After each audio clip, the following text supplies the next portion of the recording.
Hello listeners, Jordan here. I just want to let you know that you can listen to Nighttime early and ad-free on Amazon Music. Include it with Prime.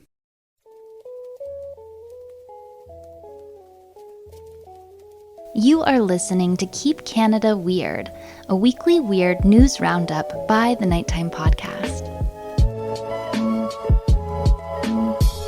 Hello listeners, and welcome back to the weekly Keep Canada Weird discussion series. If you're new here, my name is Jordan Bonaparte, and in Keep Canada Weird, my pal Aaron Airport and I seek out and explore some of the offbeat news stories that played out across Canada over the past week. In tonight's episode, which we recorded on the 9th of July, 2024, Aaron and I consider whether Nicky 9 door is a public safety risk. We investigate an anomalous pile of lobsters found on a roadside in Ontario.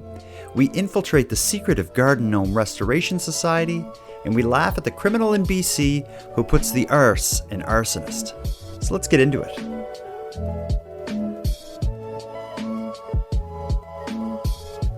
Handsome Aaron Airport, it's almost become tradition. What are you drinking? I am back to basics tonight. I have my 0 sugars, 0 caffeine Coca-Cola. Okay, good. I'm glad to see that. Working on last week's episode was a bit of a nightmare. The editing with you slurring your speech and everything from the gin smashers or whatever it was you had. Mm-hmm. But Diet Cola doesn't mess you up as much. I'm actually double fisting it here. I got half a cup of tea. It was supposed to be a full cup of tea, but I spilt it on my way to set up. So I brought a can of Diet Pepsi as a backup, just in case the half full cup of tea doesn't do it. I got Diet Pepsi here just in case. Wow. Keeping me safe.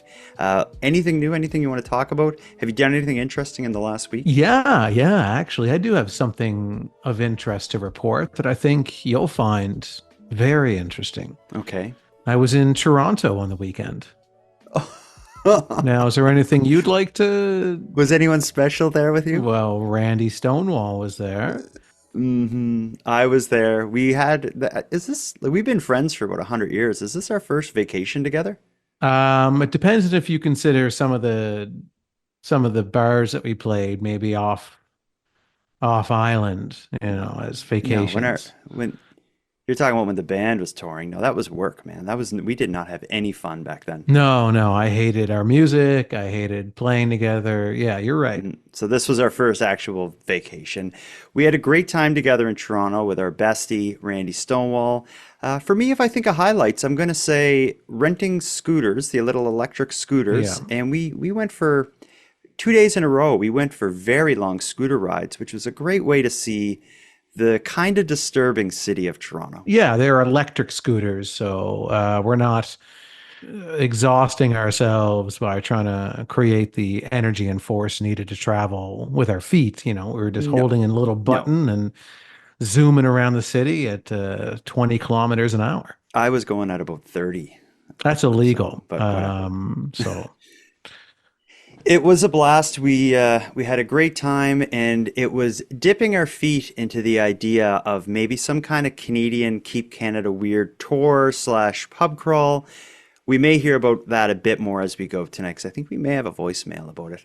But let's get into the stories. We got a lot to discuss tonight. It's been a weird week in Canada while you and I were masquerading around Toronto with Randy. We're going to hear about Nicky 9 door tonight. We're going to talk about lobsters. We're going to hear about stolen garden gnomes. And then we're going to talk about an arsonist who puts the arse in arsonist. Just came up with that. Oh, man, you're quick tonight. Let's start with a voicemail, though. I know you like that, right? That's my favorite way to start every episode. And this one is the end of a saga, because I'm putting my foot down here. We made a mistake of kind of stepping in it by discussing breed-specific legislation in Ontario, the ban on pit bulls. I knew that was kind of a hot topic because people are very passionate about dogs and dog ownerships and the different breeds and such. We foolishly talked about it, and I think we could run on the treadmill of opinion and feedback about that topic till the day we die. So let's air the last voicemail related to the pit bull legislation and put this to bed. This is an anonymous voicemail, but I think it really sums up my thoughts on it. And that's why I kind of want to close the discussion with this. We'll hear if you agree with them. Here it comes. Hey Jordan and Aaron, I am just popping on here. I'm about 2/3 of the way through of the most recent Keep Canada Weird episode, and I'm just in response to the whole pit bull debate, pit bull ban in Ontario. I reside in Ontario, and I'm hoping to bring a bit of logic into the conversation. It did feel like that was lacking in a couple of the voicemails. Nobody is saying that small dogs don't attack as frequently as pit bulls. Nobody is saying that pit bulls are more aggressive. The reason that the legislation is in place is because a pit bull bite compared to a chihuahua bite can have severe consequences to the victim. So that's my 2 cents. Yeah, small dog bites, as Eve, I think was her name, was saying, they do go unreported because they're unconsequential. You get bit by a small dog, the next day you're better. Whereas we've seen in Ontario, people die from pit bull bites, people die from pit bull attacks, or have a lifelong injury or disformation from that. So that's my 2 cents. I don't want to ruffle any feathers. I'm a huge dog lover. I have 2 large breed dogs myself, and obviously training is on the trainer and it's never the dog's fault, but we do need to look at the consequences if something were to go wrong. And I also want to, make a quick comment about the kind of demographic that do own pit bulls. Sometimes it is sort of a rougher demographic that aren't really owning them as leisurely pets to raise with a family. That's not all of them, but we do see that quite often. So The debate is over. That was the anonymous take. For the most part, I agree with what they say. Anything you want to say about the breed-specific legislation in Ontario before we close that chapter of Keep Canada Weird? I enjoyed the caller's play on words, saying that pit boos. Oh, that's cute. No, stop. Edited this out, please. Okay.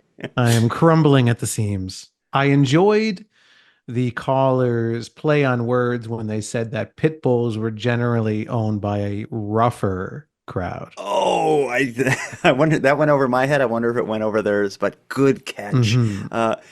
I just thought of this. I forgot that we also experienced firsthand a bit of a pit bull debate when we were in Toronto. There was I think the second day we were there, in the morning, there was an argument outside of our Airbnb between a woman walking her dog and a kind of crazy guy who had a whole bunch to say to her about using her cell phone while she was walking her dog. You remember this whole Yeah, thing? she was apparently, we didn't see her texting, but according to this gentleman, This guy on a bike, yeah. yeah, that she was texting while she was walking her dog, and he thought that that was too dangerous because she's not paying enough attention to the dog and not having enough control on the dog if she's using her attention and her other arm to text on her cell phone. So that was the main issue. But he went on for quite a while. She was being very polite to Mm. him. She was just sitting there letting him talk for what felt like hours, but was probably about 15 minutes.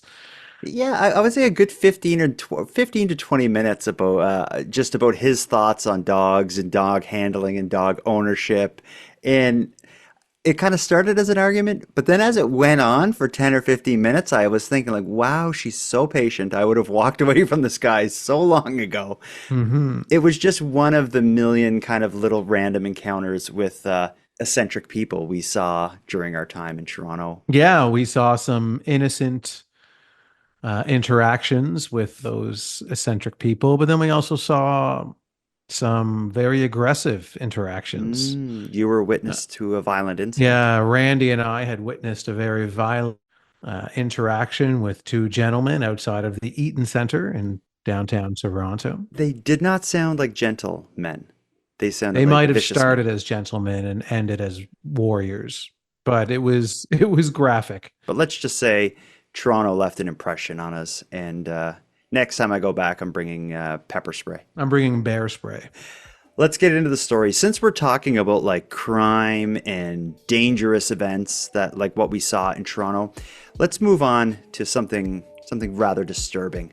The proliferation of nicky 9-door attacks occurring in Saskatchewan in BC. Now, we often discuss our opinion that some form of societal collapse has occurred at some point during the year, roughly during the year 2020, and in past episodes we've shared specific examples of how that collapse has manifested itself. But I got a new one for us. The time-tested adolescent prank, Nicky 9 Door, is now a public safety concern here in Canada.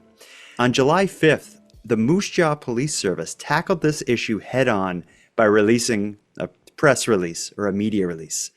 Read what the Moose Jaw Police Service have to say about Nicky 9 Door. Okay, here it is. Within recent weeks, the Moose Jaw Police Service has seen an increase in doorbell-related pranks within the city.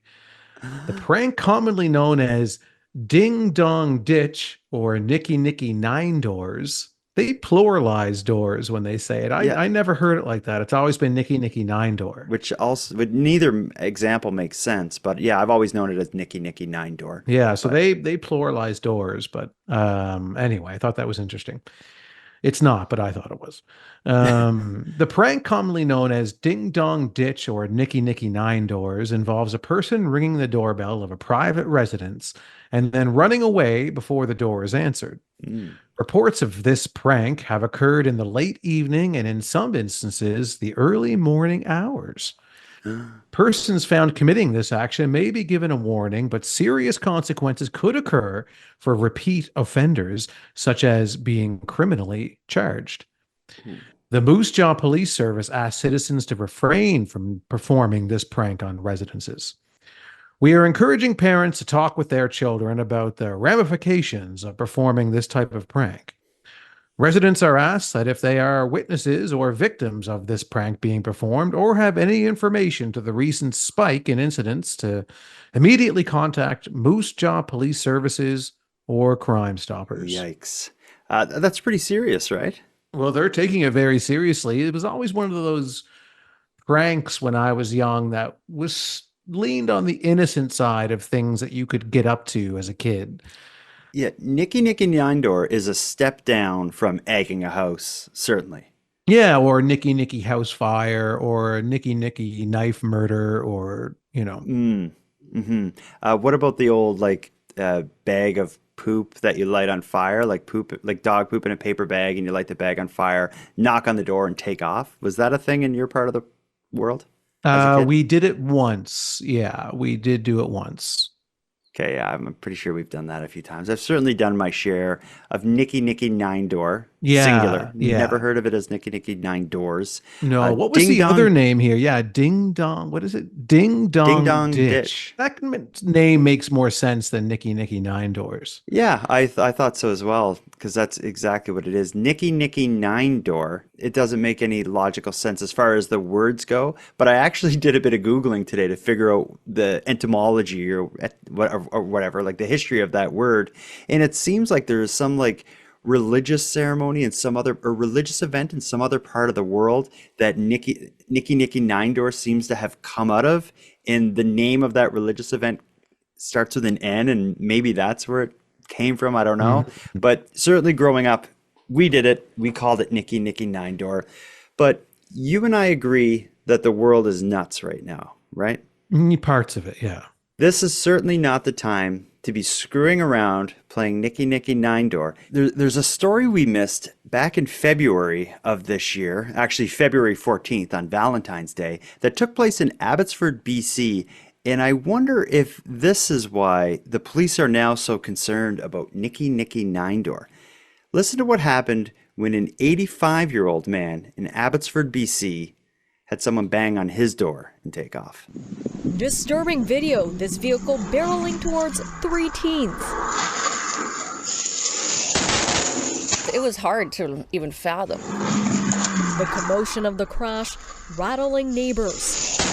I could hear the girl in the park screaming, back up, he's underneath. All right, it's gonna be fine. It's gonna be okay. At the time, police say all 3 were taken to hospital, 2 of them suffering minor injuries. You got hit? This happened Valentine's Day along Carlsruhe Avenue and Victoria Street. Abbotsford police say the boys were knocking on doors and running away, a prank known as Nicky 9 Doors. The driver is accused of then deliberately going in his car to run them over. It is fair to say overreaction to this is what raised a lot of eyebrows in the community. raised concerns about the safety in this quiet residential neighborhood. Now, nearly 5 months later, police have just finished their report, recommending charges of aggravated assault and dangerous driving to Crown Counsel. It's making sure all our T's are crossed, I's are dotted. We make sure that everything, every angle is looked at and presented for justice to be sought. He says the 85-year-old immediately had his driver's license suspended and vehicle seized, which likely won't be returned until after the court case. 85, he ran over kids. It's really, really scary. Police say the boys and their families have been supported through this emotional and mental trauma. Oh, that's pretty wild. I'm shocked that he is charged with like assault and like dangerous driving and not attempted murder. If you see for people who are just listening to this, if you see the video, there's 3 kids running for their lives down the street as a car is, this 85-year-old man in a car is driving as fast as he can directly towards them and slams into something off camera, managing to hit 2 of the kids. And like only thanks to good luck, they only had minor injuries. But I don't know. I think if you're driving your car at someone, that's trying to kill them, right? And over Nicky 9 doors. They said doors in that news report as well. They pluralized it. Are you surprised to hear that an 85-year-old man chose this as his straw that breaks the camel's back? This guy's a maniac. He sounds like he's fed up. This guy was probably, I don't know, 85. He's Canadian, so what possible war would that have put him in? He might be too young for World War II, but yeah, I don't know. But anyway, people who know this man, maybe they're not surprised. Maybe they're like, you should never have Nicky 9 doors did him. But yeah, every neighborhood has like a nutcase. Yeah, and when you're older, you can get more irritable. You know, maybe it's hot outside, maybe your air conditioning is busted and your pension is done, and you're just like, you know what? The next time somebody knocks on my door and runs away, I'm going to murder them if I can catch them. Yeah, but I wonder if this incident led the other police force to release a warning, being like, now is not the time to be knocking on people's doors and running. Like, the society is on the cusp of collapse. We're on thin ice in every aspect of society. And knocking on people's doors and taking off may be what caused someone to go postal, like it did with this guy. Yeah. Why else would the police care? Like, in my entire 40 years of life, I've never heard of the cops care about this sort of thing. But, all it takes is for one bad apple like this old guy to ruin everybody else's fun. It's unfortunate because we all enjoy having someone think that somebody is looking to see them at their front door and to be revealed that they are still, in fact, lonely. Nothing is sacred. We just released volume 1 of our Keep Canada Weird mailbag. That's released now on the Nighttime Podcast premium feed or the Keep Canada Weird feed. And that's where we catch up on listener mail. During that episode, we specifically stated we do not want any voicemails about the Keep Canada Weird mailbag because it will just put us in an endless loop of reacting to reactions. As soon as we released the mailbag episode where we asked for no voicemails about the mailbag episode, one came in, and I am going to air it here because it's to answer a question that I think a lot of listeners may have. Here's a question Stacy had in reaction to the mailbag episode. Hi, Jordan and Aaron. I was just listening to the first of your compilation of voicemails, just about anything, and you said not to give feedback on them, but I just couldn't help it because you said there's a badge. I want to get this badge. You sent me some stickers and things, but what's the badge? Is it like a patch? Can I sew it on like my jacket? I love badges. Anyways, thanks guys, and I like this new thing that you're doing. Take care. So I wanted to air that because I want to tell Stacy that recently I upgraded the swag packs that I send out to people who have their voice appear on the show, and it now includes a a round holographic sticker that's good for inside or outside use. It's very strong, and it is the Keep Canada Weird official correspondent and member of Keep Canada Weird Army badge or patch. You cannot sew it on, but you can certainly stick it to things like your car. And Stacy, I'm glad to tell you that by having your voicemail aired again, you qualify for one. So get at me with your address via email. And someone else who qualifies for one is Jacqueline, because Jacqueline sent in an email with a story that really got my attention. When this email actually came in when we were in Toronto, and I showed it to you, and we were both shocked. I'm going to read you a bit about it here, and then we'll talk about this. So Jacqueline says, "Hello to both of you. I think the person who dumped the grocery store chicken may have moved on to more expensive fare." And then Jacqueline provides a link to an Ontario Provincial Police press release. This is our second press release story. It says, North Bay, Ontario Provincial Police have received calls on July 2nd reporting a large quantity of lobsters being disposed of for unknown reasons at the shoulder of Highway 17 in Bonefield. Police would like to remind the public that it's illegal to litter or dump on the highway, and this may cause additional safety hazards as it may attract wildlife who will come out of the forest and make their way onto our traveled roadways. Anyone with information on this discarded lobster, please contact the OPP at, and it gives their number, or contact Crime Stoppers anonymously. They also released a photo of the incident, and it is a massive pile of about estimated to be over 100 like regular size lobsters that you would buy at like the grocery store. Just on the side of the road, the lobsters have their claws like kind of elastic banded. So it was like, this is something that was ready for sale. And I should also say lobsters sell at about somewhere between $25 to $35 a lobster. If we got 100 of them on the side of the road, what the hell is going on? It's as weird as rotisserie chickens in the Yukon forest. So I'm looking at the article here that you have.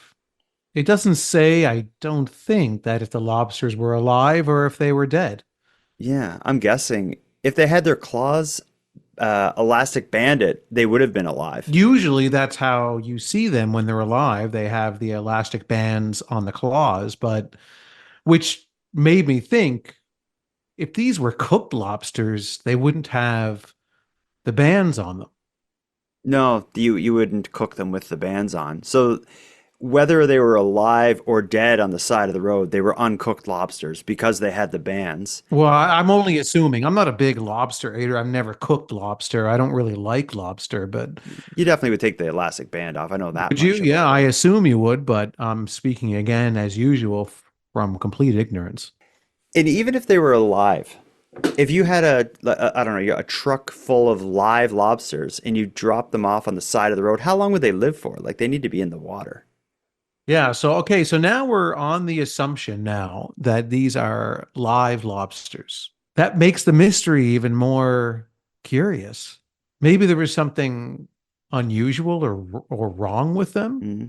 100 of them? Some fishermen pulled them up and they're like, these lobsters are deformed or something, or I don't know. Yeah, but you'd think a fisherman would then just throw it back. Like, why would you realize that on the highway? Just Yeah, throw it I back in know. the I'm water. trying. It just makes this riddle even more crazy. I Yeah. can't even think of a reason that you would dump that many live lobsters in one spot.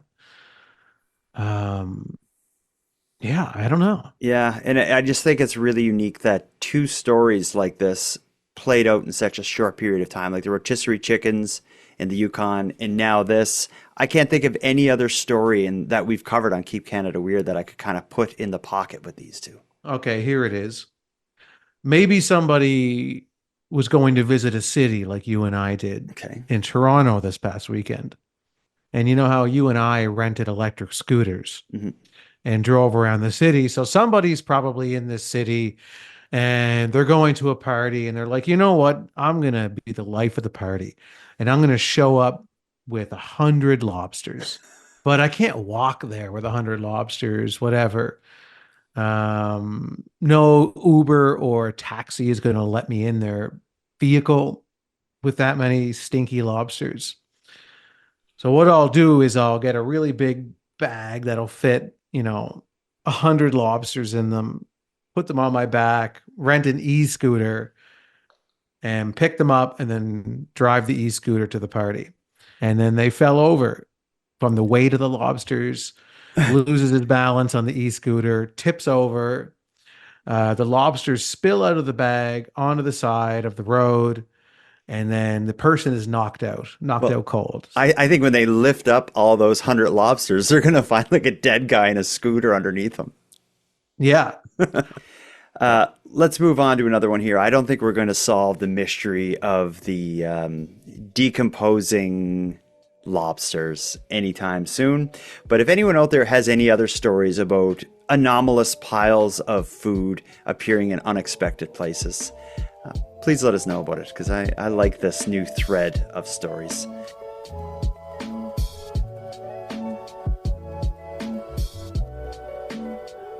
Let's go on to a story of a secret society. This is a very unexpected story. There's a man in Kelowna, BC. His name is Kelly Blair, and he's a pretty simple guy, lives a pretty simple life. The most exciting thing that happened to him over the last few months was a garage sale or a yard sale that went wrong. A bunch of stuff was stolen while he was trying to hold a garage sale. One of the things that seemed to go missing in and around the time of his garage sale was a collection of garden gnomes. But that theft, it opened Mr. Blair's eyes to a secret society that has been living just below the surface in Kelowna. Listen to the story of the Garden Gnome Restoration Society. Here it comes. It's something you only see in the movies. Did they, come to life on their own at night? Call Uber and go off for a makeover? I can't say. Legend has it gnomes come alive at night. And while it would be an interesting tale to tell, for Kelowna resident Kelly Blair, his gnomes disappeared, but not because they suddenly came to life. I had a garage sale a month or so ago, had a bunch of things like a canoe and some tools taken, and a few days later I realized that all but one of my gnome collection was also missing. At first, Blair believed the gnomes were stolen from his property. He said they were gone for about a month or so, but it wasn't up until 2 days ago when Blair finally received some answers about what happened to his garden gnomes when a woman knocked on his door. The lady hands me this envelope. This is what's inside. And on the back, it says the Gnome Restoration Society. And with the envelope came his gnomes, refurbished, repainted, essentially brand new, courtesy of the anonymous Gnome Restoration Society. She says, follow me to my car. And we went to the car, and there were all my, what I thought were stolen gnomes, all back, completely redone. This is what Blair's gnomes looked like prior to the Gnome Restoration Society getting its hands on them, weathered, dull, and worn out, but the group brought them to life. The detail is amazing. It's not like they gave these things a quick paint job. There's multicolors on all of them. What were once items Blair planned to give away are now keepsakes he plans to hold on to. There's a story here, and I feel very kind of privileged. Blair's only ask if the society returns to refurbish the last gnome it didn't take, so all the gnomes are all alike. Yeah, I've never heard of anything like this. We've covered a lot of like odd pranks that in odd event things that people have done oftentimes for attention, but this doesn't seem to be anything like that. Is this a cult? Is this just a group of little old ladies who want to go around improving the garden gnomes of Kelowna, BC and beyond? What do you think of this story? There's another layer to it as well, because it's mixed in with another crime. Like that, I think it's just unrelated. I think it just happened that someone stole stuff from him at a yard sale, and a couple days later, unrelated to that, the Gnome Restoration Society showed up probably under the cover of darkness and snatched all but one of his gnomes away and brought it back to their workshop and gave them detailed paint jobs. I like to think the Gnome Restoration Society, while taking the gnomes, saw the other items and said, well, we're painting his gnomes for free, so got to get something out of the deal. So they And grabbed a canoe took and his some tool, canoe and some yeah. tools, like a saw. Yeah, well, I guess, paint is expensive and the man hours it would take to improve these garden gnomes to the extent that they are. And in the news clip, if anyone Googles this or goes to the Keep Canada Weird Facebook group where I'll post the article, you get to see the finished product that the Gnome Restoration Society provided him. And yeah, it's gorgeous. But what do you think of this?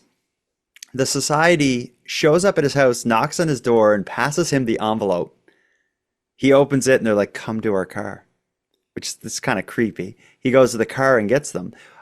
Given that it seems to be this secret society, wouldn't have it had made more sense for them instead to just kind of put the gnomes back at night and maybe just lay the envelope there like a calling card? I think like showing up at the house and knocking on the door is an unnecessary step that takes a little bit of the magic out of it.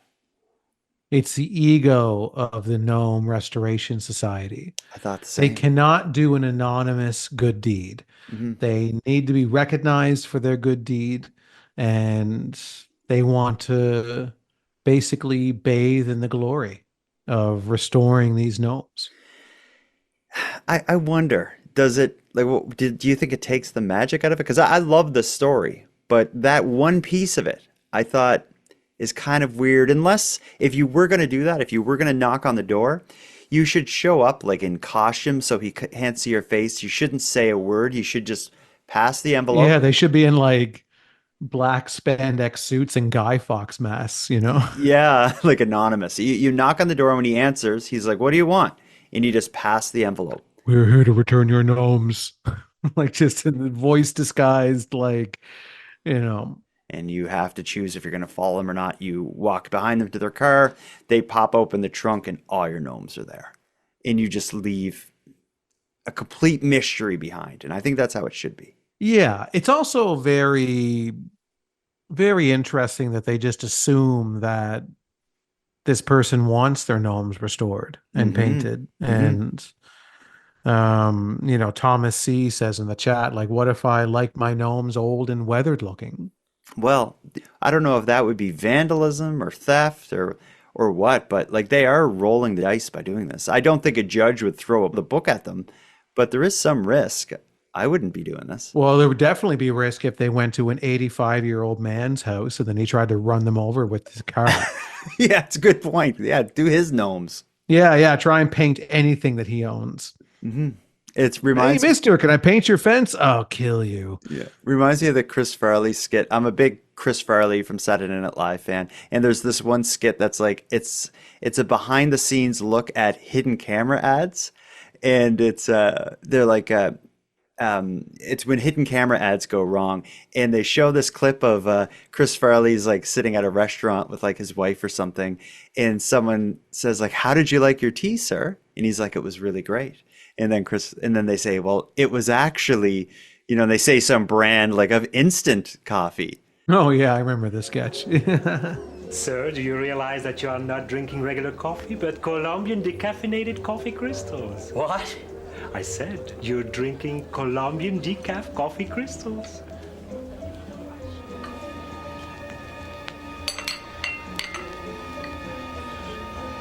Why, you son of a bitch. You no good damn son of a bitch. You lied to me. You lied to me. And you told me this was Yeah. That could happen with this garden gnome story. It absolutely could. Because even when you have the best intentions, a good deed is only good if the receiver wants it. Yeah, I don't know. I like that they're doing this. I think it's cool. I think they could level it up by dealing with the actual delivery of the gnomes and keeping that mystery alive. Yeah, I agree with that. Okay. Let's move on to a big one. This is a story I want to go out on. It's one of my favorite things we discuss. Every so often we get into dumb Canadian criminals. And it seems like when we do, it's usually there's a hunt on for the criminal for whatever reason. They've done something, and everyone's looking for them. It seems like oftentimes when we cover these stories, something about their crime is so absurd and ridiculous that it makes them an even greater target. Not only are the police looking for them, but they become internet famous as a result of some stupid thing they did while committing a crime. We must have covered 25 stories of this that fit that kind of prototype. But a new one just happened. A new story just played out involving an arsonist that, again, puts the arse in arson. The story takes place in Richmond, BC. Two men attempted to commit arson on a business, but as CCTV footage will show, the only thing that they really managed to torch was their own pants. Listen to this. Police are asking for help identifying two suspects in an alleged arson in Richmond after one of them apparently set himself on fire. It happened near Simpson Road around 4:30 a.m. back on April 24th. RCMP found a small fire that appeared to be intentionally set, and then these two men were seen on surveillance video approaching the business, allegedly smashing the window and starting the fire. One suspect accidentally set his pants on fire and knocked off his mask. He's described as 40 to 50 years old with a medium build and slicked back long, dirty blonde hair. The second suspect is late 20s to 30s with an athletic build. Aaron, I don't know if you had a chance to watch the full kind of clip of this happening, but what you see is they approach like a window. They must smash the window or something, and it looks like they light something on fire and try to put it in the window. But somehow in doing that, one of the two arsonists engulfs himself in flames. Apparently no one has ever taught him the stop, drop, and roll method of putting out yourself when you're on fire, because instead what he does is just kind of sits on the ground and takes off the mask he's using to cover his face. The CCTV or the security cameras point it right at him, capturing this interaction with his buddy, his co-conspirator, just kind of like smacking his legs and stuff as he appears to be in complete pain. Like this guy is getting burned alive next to his crime scene. Yeah, it's entertaining to watch. See a man lit on fire and burned to death. I don't know. He didn't die. He's they say they expect whoever. Do we know that for sure? The police say they expect he received burns. He's been injured and received burns to his legs, because that's like he was on fire way too long. He must have, I can only imagine, spilled gas on his pants or something, maybe. Like maybe yeah, I'm sure there was an enormous amount of gas on his pants. But everyone knows to stop, drop, and roll, right? Like, isn't that like the age old? Yeah, well, to give the guy a bit of credit, yeah, stop, drop, and roll is all fine and dandy when you're learning it in a classroom and someone says, stop, drop, and roll. But when you're actually on fire, that's a lot to process mentally. So are you able to then go back into the recesses of your mind and recall what your 6th grade teacher told you? Or if you're going to ever light a building on fire and you're covered in your own gasoline, make sure that you stop, drop, and roll. And I also don't know how effective it would have been, because if you watch this video, you will see, just like you said, he seemed to have a lot of gas on his pants. He was like, it lit fast and furious. And not only did he seem to not know what to do other than just kind of sit down as his pants were burning, his buddy didn't either. His buddy's just kind of like patting at his legs. The mask falling off was a kind of a nice touch. And I hate to take pleasure in someone being hurt, but when they're committing arson and they light themselves on fire, I feel like I can't help but laugh at this. Yeah, I like to think that he got the gasoline on his pants, not from dousing the item in gasoline that they were trying to light on fire and throw into the building, but on the drive to the building, they were low on gas and pulled into the gas station. And then he was trying to pump gas and he spilled a bunch on his legs. He's like, I spilled gas on my legs. Anyway, we're late to go burn a building. This guy, I believe, will be caught simply as a result of this video being as absurd as it is. It's just the video is getting shared far and wide all over the place. They have where he falls to the ground and makes the worst attempt to put himself out. He is again facing the security camera. His mask comes off, a clear shot of his face. They're gonna find this guy and they're like, "Show us your legs, sir." And he will have no hair. He'll have We no don't hair. normally ask this of people we arrest, but give me a look at those legs. There's no hair on them. He's not a swimmer. Get in the car. Well, he could say he is. That would be his only defense. Like, Your Honor, I was swimming. I was swim racing. I was swimming in fire and gasoline. It's his only way out. Can you think of any of these other stories that I compared this to? Like a dumb criminal who just made a mockery of themselves and as a result got additional attention to the search. The one I think of is in our hometown in Sydney, Cape Breton, a guy put a garbage bag over his head and robbed a convenience store and very clumsily. That was a big one. That's the one that comes to my mind too. The guy stealing all the cupcakes. He was caught on camera like breaking into like a bakery. Weren't those butter tarts? Butter tarts. That's what it was. Yes. Yeah. You do something like if you're going to commit a crime, you need to make it low key. Don't give people a reason to care. Just deal with the cops. You know, if they get something like this on video, the cops are going to put it out there and make you a star. It's so hard to commit crimes now. I feel bad for criminals because there's so many cameras out there. Criminals got to make a living too. Yeah. And now there's so much surveillance from security cameras, from cell phones. You can't get away with anything anymore, and it's a shame. And even further, dash cams. There's there's cameras everywhere. It is hard for criminals. It's hard for everybody, criminals included. But again, if know who doesn't mind all the cameras, all the time, is the Gnome Restoration Society. Who's always looking to get always little extra air blown up their skirts. That's right. Is that a saying? We're on to you, Gnome Restoration Society. They want to be the new Haktua girl. That's their goal. Who do you think they are, the Restoration Society? Do you think it's a bunch of like old... I don't know why I think it's a bunch of old ladies. Well, the guy who would have met them didn't really go into any detail of what he saw when he went to their car. Like, were they old? Were they young? Yeah, he didn't say anything about their appearance or his impression of who they were. I wonder if it's because the journalist who put that piece together maybe agrees with me that the story's more compelling if there's a mystery there. So maybe he said, like, it was this little old lady, her name's Diane, and she lives around here. And then the journalist's like, no, don't ruin the magic. No, secret I'm going to society. lie and make sure this story is somewhat interesting. Well, we're talking about the news, right? Isn't that what they do?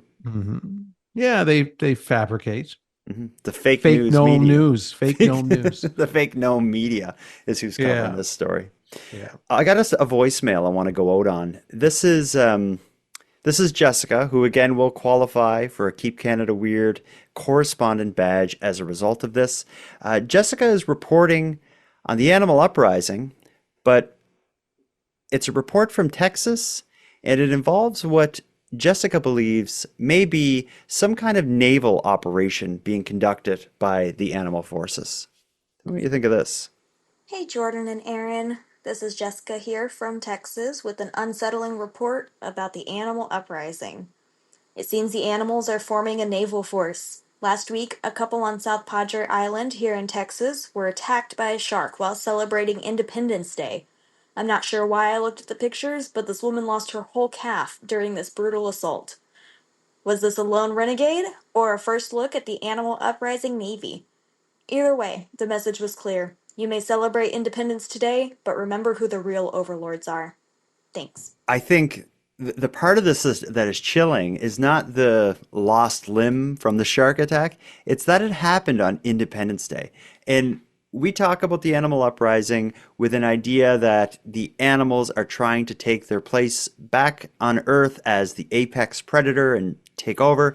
This idea of Americans celebrating Independence Day, it could be kind of a it could be seen as what's the word I'm looking for? It's a big statement to make to commit an attack on Independence Day like this. Yeah, there was definitely a message behind the thing that with sharks is they don't look at borders the way that we do. It doesn't really cross their mind, you know. A shark swims around and a shark eats, and that's all it does. So I although I would never want to be attacked by a shark, unfortunately I support the sharks in shark attacks. The ocean belongs to them, always has, always will. When we go swimming, we're in their territory, and if they find us interesting, they may take a bite, but they generally don't have an interest in eating human beings. But you do see the odd time, maybe the movements of that particular swimmer might resemble an injured seal, so you may see a shark attack. In that sense, the shark generally is not going to eat you. It's going to maybe take a bite and then decide that you're gross and spit you out. But that, unfortunately, that bite is probably going to be pretty devastating because a shark's jaws and teeth are gnarly. If only they had a way to like really take a small sample, but that is how a Just a shark lick. does. If only they had a usable tongue. And they come over and just tasted you. And we're like, ew, gross. Ugh, bony human, gross. Yeah. The idea of like swimming in water that would have sharks in it is something I'm not into. I don't like beaches. I don't like the sun. If I'm in a pool, I want it to be indoors and like chemically treated. You're not gonna catch me. You're not gonna catch me in anywhere where I'm gonna get caught by a shark or a bear for that matter. No, I was in the ocean yesterday, and were there any jellyfish? Yes, there was Oh, jellyfish. disgusting things, right? They definitely put you on edge a little bit when there's a few of them floating around, but didn't deter us. We still swam and had a nice time in the water. But what are they? Like, they are the closest things to alien life forms on this planet. They're basically, like, if you look at a jellyfish, it is like, it's a nervous system floating in water. Like, it has no body or anything. It's made of water, and the only thing that you could even see is its kind of like nervous system, like these little like veiny things. They're so weird. Yeah, and the Portuguese man of war jellyfish are being spotted over the past couple of years here in Nova Scotia. And those are just the massive ones. They're that'll not mess you up, necessarily right? they're yeah, like their actual body, like the jelly part is not that big, but it's the size of the tentacles that they have. They can be 10, 15, 20 feet long, I read. So so anyway, it's you can see one from a distance because it has a very distinctive kind of fin on the top of it. So they are quite recognizable, but you may not see it, but its tentacles may be near you. And their sting is much more vicious than a regular jellyfish's sting. No, thank you. Not usually fatal, but certainly packs a punch that's going to ruin your day. Okay. Are they animals or are they bugs? Like because again, I'm on the thought of the animal uprising. Is a Portuguese man of war or the common jellyfish, where do they fit into all this? I don't see it as an animal. I also don't see it as an insect. I think of it almost as like a... No, it's a fish. Is it a fish? Well, it's They call called a them jellyfish. Yeah, but it's... You can also buy Swedish fish at the at a convenience store. That's a manufactured candy. Yeah, but they're called fish. Swedish fish. Yeah, you're right. They are. So is a jellyfish a fish, an insect, or other? Well, I'm not allowed to Google to confirm that I think it's a fish. Sorry, I got stung by a Portuguese man of war. I'm not allowed to Google on this show. Okay. So I cannot confirm what I'm saying. But I think because it's called a jellyfish, that it is probably a fish. You're Googling? I don't care. I need to know. Okay, well, for the record, I did not Google anything. Is a jellyfish a fish? Said the idiot. Despite their names, jellyfish aren't actually fish. They're Oh, invertebrates okay. or animals with no backbones. So they're an animal. Weird. I don't consider them animals. Why do they call them? I guess just because they Swim around. float around in the water. But why do they call them fish then? They should be called jelly aliens because that's what they look like. Or what about just jellies? I got stung by a jelly. Adorable. Adorable. I love you. Marry me. Yeah, I don't know. Animal is certainly not a term that I would come to mind when I think of a jellyfish. I call them a phenomenon. Yeah. Because they're anyway. I just find them weird. But we're going way off track. We got to wrap this up. Anything you want to say or tease before we do? Anything on your mind? Tease? Yeah. Nothing I want to tease. I don't like teasing. I don't like being teased. Do you want to just put it out there then? Anything you want to just put out there on us? Just love and kindness. Okay. Well said. Let's make outside of the Eaton Centers safe again. Okay. In Toronto, yeah. You're still shooken up by what you saw. Aaron saw a fist fight, everybody. Yeah. And he's shaken up. I didn't like it. I don't like to see that much aggression on a Saturday afternoon. Save that for outside of a bar at 2 a.m. Yeah, when we're in bed. Where it belongs. All right. Well, we'll wrap this up. Handsome Aaron Airport. Until next time. Jordan, until next time. People in the live chat are disturbed that two maritime people know so little about fish and water-related animals. We're the worst maritimers. Whoa, I think I displayed a great knowledge on the Portuguese man of war. You did. And I give you that. So I want that listener to retract their statement. I would like to say, Jordan, until next time, I'd like to make a callback to a Facebook group I started a number of years ago when I actually had Facebook. I don't have it anymore, but myself, and a friend of mine started a Facebook group called the Cape Breton Wave and Jellyfish Watch. Oh, I remember this. You were in the news about that. We were in the news about that. Yeah. So basically it's a Facebook group for anybody who likes to go to beaches on Cape Breton Island, and people will post beach reports, basically saying, what the beach is like. Are there a lot of jellyfish? Are there big waves? And that's the kind of things you want to know before you decide to go to a beach. Because if there's a lot of jellyfish there, you don't want to go. Mm-hmm. But if the waves are big, you do want to go and play in the waves. Mm-hmm. It just shows how long you've been on the front lines of monitoring the animal uprising. Yeah, even before I knew there was an uprising, I was interacting with the animals and trying to keep people safe from animals like jellyfish.